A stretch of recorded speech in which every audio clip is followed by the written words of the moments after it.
खऱ्या अर्थाने जर कोणी तिकीट आणि मला AB फॉर्मच्या दिशेने जर कोण घेऊन गेलं असेल तर सन्मान्य उदयजी सामंत आहे. पण देवाला काय मान्य होतं मला माहीत नाही. मला उदयजी सामंत मला पहिलं घरी बोलवलं, मुक्तागिरीला बोलवलं आणि मुक्तागिरीला मी गेलो. मला नाश्त्यासाठी बसवलं.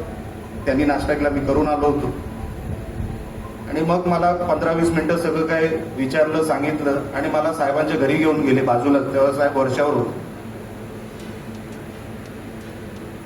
आणि माझं सगळं प्रेझेंटेशन हे कोणी केलं असेल तर सन्मान्य उदयजी सामंत यांनी केलं.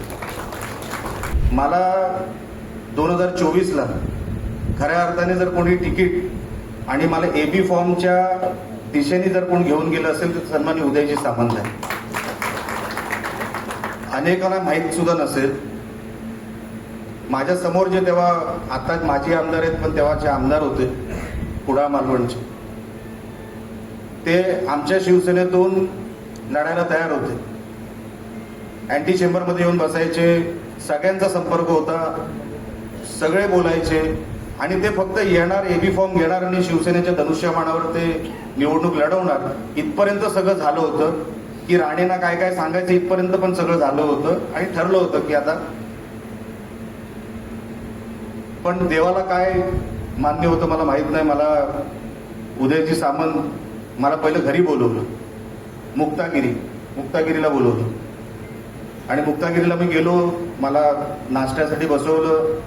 त्यांनी नाश्ता केला, मी करून आलो होतो आणि मग मला 15-20 मिनिटं सगळं काय विचारलं, सांगितलं आणि मला साहेबांच्या घरी घेऊन गेले बाजूला. तेव्हा साहेब वर्षावर होते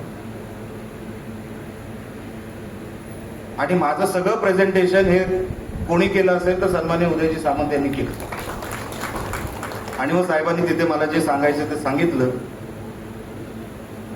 म्हणून संजू परब असेल, मनीष दळवी असते, लक्षात ठेवा, तुम्हाला आमदारकीची तिकीट पाहिजे तर तुम्हाला कोणतरी उदय सामंतांसारखा मला कोणतरी लागणार. तुम्हाला प्रेझेंटेशन कोण करतो हे महत्वाचं आहे. प्रेझेंटेशन कोणी करून चालत नाही. संजू परब साहेब लक्षात ठेवा. आणि तुमचं प्रेझेंटेशन जोपर्यंत केसरकर साहेब म्हणत नाही तोपर्यंत कसलीच अपेक्षा ठेवू नका. तुम्ही दोघंही नाही तर म्हातारे व्हाल.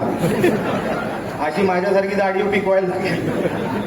केसरकर साहेब कधी काय तुम्हाला जोपर्यंत ग्रीन सिग्नल देत नाही, विचार करा, आयुष्यभर लालच सिग्नल आहे.